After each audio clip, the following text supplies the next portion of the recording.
HGP Tamil நேயர்களுக்கு இனிய வணக்கம். உலக அளவுல உறுப்பினர்களோட எண்ணிக்கையில ரொம்பவே பெரிய கட்சினா அது பாஜக தான். அந்த கட்சியில கிட்டத்தட்ட 25 கோடி பேர் உறுப்பினர்களா இருக்கிறதா சொல்றாங்க. அதோட இந்தியாவை தொடர்ச்சியா 3வது முறையா ஆட்சி செய்யற பலம் வாய்ந்த கட்சி பாஜக. பிரதமர் நரேந்திர மோடி அவர்களை விஸ்வகுருன்னு பலரும் பாராட்டுறாங்க.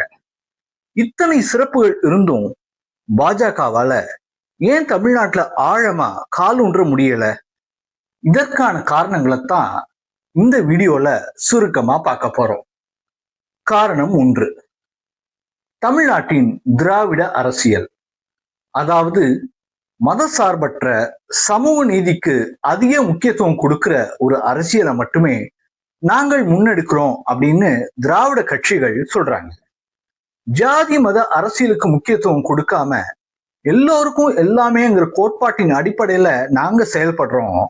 அதனாலதான் தமிழகம் இந்த அளவு முன்னேறி இருக்குன்னு அவங்க தொடர்ந்து பிரச்சாரம் பண்றாங்க.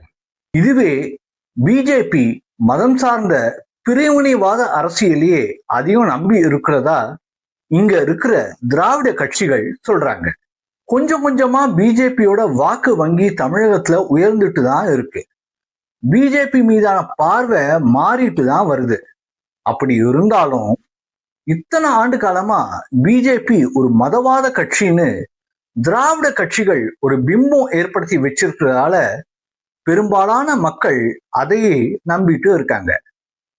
காரணம் 2, மொழி அரசியல். தாய்மொழி மேல தமிழர்களுக்கு எப்பவுமே அதிக மதிப்பும் அன்பும் இருக்கு. 60கள்ல ஹிந்தி திணிப்பு எதிர்ப்பு போராட்டம் ஆட்சி மாற்றத்துக்கே வித்துட்டுச்சு. அதே போல பள்ளிகள்லையும் இருமொழி கொள்கையை நாம பின்பற்றுறோம். பாஜகவை பொறுத்த வரைக்கும் ஹிந்தி மொழியையும் மும்மொழி கல்வி கொள்கையையும் திணிக்கிறதா இங்க இருக்கிற அரசியல் கட்சிகள் சொல்றாங்க. இதனால மொழி விஷயத்துல பிஜேபி மேல தமிழக மக்களுக்கு ஒரு விதமான ஒவ்வாமை இருக்குன்னு தான் சொல்லணும். பிரதமர் மோடி பொறுத்த வரைக்கும் உலகத்தோட எந்த மூலைக்கு போனாலும் தமிழ் மொழியோட சிறப்பை பத்தி பேசுறாரு. காசி தமிழ் சங்கமம் போன்ற நிகழ்ச்சிகளை நடத்தி தமிழ் மொழிய பரப்புற செயல்களையும் மத்திய அரசு ஈடுபட்டு வருது. இதெல்லாம் ஒரு பக்கம் இருந்தாலும் பாஜகன்னு சொன்னாலே ஹிந்தி கட்சிங்கிற ஒரு எண்ணம் நம்ம மக்களோட மனங்கள்ல வேறு ஒன்றே இருக்கு. காரணம் 3, தமிழகத்துல நிலவர பிராமண வெறுப்பு.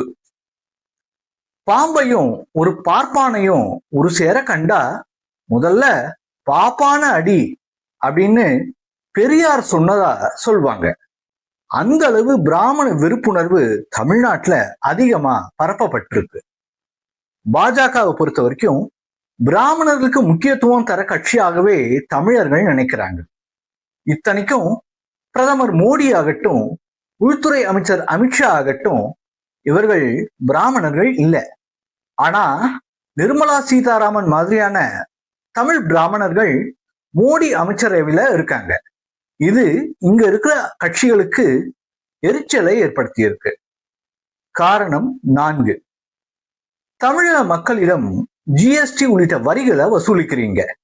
ஆனா நிதி பங்கீடுன்னு வரும்போது தமிழகத்தை புறக்கணிக்கிறீங்கன்னு மத்திய அரசு மீது இங்க இருக்கிற ஆளுங்கட்சியான திமுகவும் அதன் கூட்டணி கட்சிகளும் தொடர்ந்து சொல்லிட்டே வராங்க. இந்த விஷயத்த மீடியாக்கள் மூலமா தொடர்ந்து பிரச்சாரம் செய்யறதால மத்திய அரசு தமிழகத்தை வஞ்சிக்குதோன்னு மக்களும் நம்புறாங்க.